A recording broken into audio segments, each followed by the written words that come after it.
Today we're taking a look at the 2025 Toyota Camry shown here in the XSE trim level. While this may no longer be the best-selling Toyota, that title was taken by the Toyota RAV4 several years ago, it's still a very important model for the brand. Toyota sold over 300,000 Camrys in 2024 in North America alone. So let's take a detailed walk around of this 2025 Toyota Camry to see what it is all about. All right, even though this car pretty much has all new looks and new powertrain and a new interior, it actually does share a bit with the previous generation Toyota Camry. This is now what Toyota's calling the 9th generation, although basically underneath, it's very similar to the old Camry, which isn't a bad thing at all because that vehicle had a very impressive chassis, so does this model. And as we take a look at the design, I quite like it. It is very aggressive. We have this kind of like hexagonal pattern in the lower front grille that is body colored. I like that. And then kind of this thin line that connects the taillights right above that. And then we have our Toyota logo, of course, and lots of creases and lines everywhere you look around the lower fascia, on the hood. And it's just a very sharp, aggressive, and angular vehicle. Definitely more interesting looking, in my opinion, than the new Honda Accord, and is, I think, very competitive in terms of styling with the Hyundai Sonata, although that vehicle is very sleek. Coming around to the side of the vehicle, I particularly love the 19-inch rims found on this XSE Toyota Camry. So XSE, this model you see here, is basically a fully loaded vehicle, except this one doesn't have all-wheel drive. You can get the Toyota Camry with all-wheel drive. This one is just front-wheel drive, but all of the design elements that make this a top-of-the-line model are on full display. So we also have this two-tone roof with the black contrast roof. I quite like that, and the black side view mirror as well. And this paint color, as you can see, looks absolutely spectacular. Yeah, but those wheels, I love the mini spoked design, and they really make the car very intricate to look at on the side. But I think it is this side profile, once again, where you can really see the similarities to the previous generation Toyota Camry. Like looking at this, other than the wheels and maybe a little bit of the headlights, this really does look like a 8th generation Toyota Camry. Again, not a bad thing, but it's in the side profile where you can really see the similarities. And then around back, we have slightly new taillights that are kind of like C-shaped, and Camry is spelled out on this black bar right above the license plate. This XSE model has a black contrast spoiler, or well, it's really just a trim piece, but it kind of looks cool.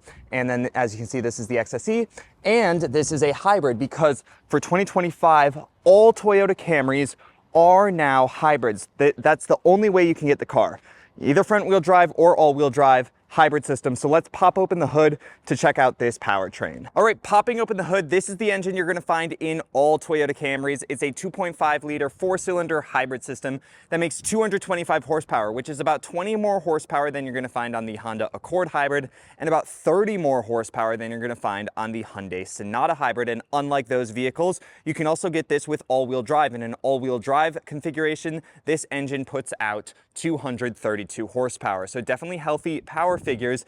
And as configured, fully loaded front wheel drive model, this gets 47 mpg combined, which is slightly better than you're going to find on the Honda Accord hybrid and about the same as the Hyundai Sonata hybrid. But again, this vehicle makes more power than those models, and I can confirm it's actually rather punchy. Even at highway speeds, there's a good amount of thrust coming out of this engine. I like to see it. Moving back to the rear of the car, you can see we have dual exhaust tips on this XSE just to one side, but if we zoom in, we can see that this is a dud and this one is the actual only true exhaust tip.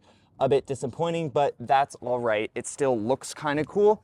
And if we open the trunk, which isn't automatic, but there is a helpful release right between the R and the M of Camry, we're gonna find a trunk. Let me make you guys a bit wider with 15.1 cubic feet of space. So that is a very healthy amount of cargo in the trunk of this vehicle, all very secure, obviously, because it is a classic 3-box sedan. And as you can see, it has a very wide opening as well. I do really like to see how spacious this trunk is. And I'm a big sedan guy, so like to see that sedans too are still practical. And as you can see, we can release the second row and push it down. Oh, from the back, and you get a kind of small pass through. You could probably fit a bike in the back of this Toyota Camry if you took off the front tire. All right, climbing into the back of the 2025 Toyota Camry. This driver's chair is adjusted to my ideal driving position, and I am 6'2". As you can see, I have plenty of knee room and foot room, and sitting upright, I actually do fit. This is slightly better headroom than in the Honda Accord Hybrid, and that's because that vehicle has a slightly more sloping, sporty looking roofline in the back, and this is a little boxier, a little more of a traditional 3-box design, and that means you're gonna have more rear seat space. So if you're gonna regularly be driving around taller passengers, the Camry is the one to go for over the Accord, and that's even with this panoramic sunroof. So I'm pretty impressed by the space here in the second row. I can also fold down this armrest in the center to reveal a pair of cup holders. And in terms of creature comforts, there's not that much going on. We have USB-A and USB-C charging outlets, vents back here, but no like climate control zones or heated outboard seats on this XSE trim level.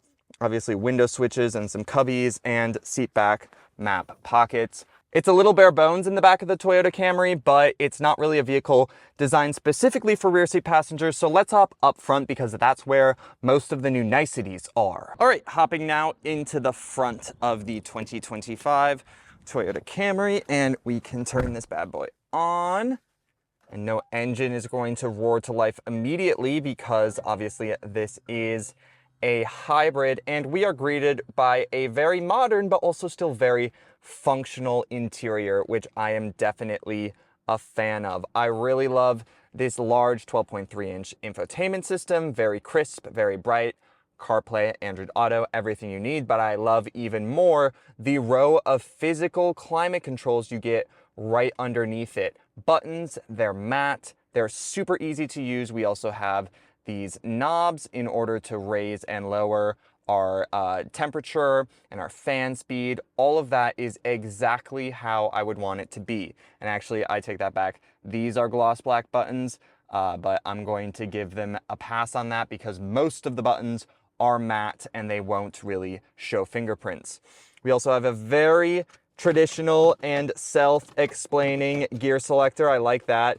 This doesn't have the dinky little electronic gear selector that most Toyota hybrids have, or at least they started with in the terms of the Prius. Some more physical buttons here to change our drive modes and some hybrid settings. A wireless charging pad as well. I don't want to talk to you because when you say, okay, Toyota,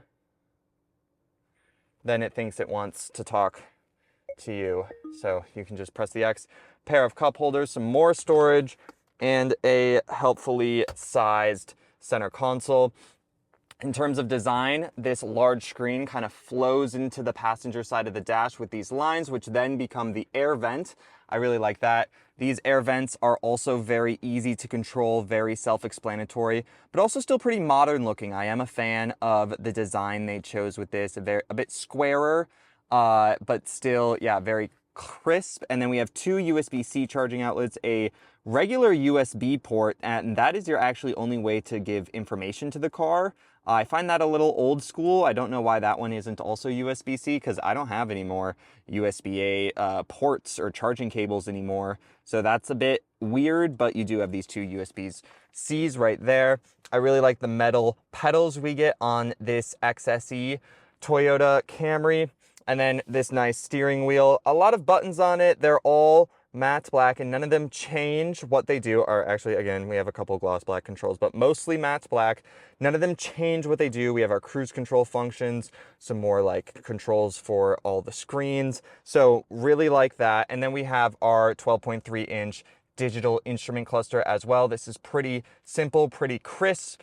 Nothing really to complain about there. As you can see, I have averaged 40.8 mpg in my time with this vehicle. I did some highway miles with this car, and highways are where hybrids are least efficient, but on the whole, I also drive pretty aggressively, so don't read too much into my lower mpg than this vehicle is advertised, but 40 mpg is still really good, certainly much better than I typically get, and overall, I am a fan of this interior. It is equally as functional as the Honda Accord's interior, which is what I gave that vehicle so much praise for in my recent video of it, but this is a bit more modern and feels a bit more updated. Well done, Toyota. So that's the 2025 Toyota Camry. Now we must talk about price. This vehicle starts at $28,000. Again, you're only getting hybrid Toyota Camry, so that vehicle is going to be super efficient and packs a lot of tech. This model you see here, basically fully loaded, except for the fact that it has front-wheel drive versus all-wheel drive. This model has a sticker price of $42,000, which is pretty expensive for a mid-size sedan, but that's also in line with the competition from Honda and Hyundai. And as this vehicle is both more powerful than those cars and just as, if not more efficient, well, it makes it a really good buy. I'm a big fan of this 2025 Toyota Camry. I think Toyota knocked it out of the park. Thanks for watching. Like, comment, share, and subscribe, and I'll catch you guys in my next video.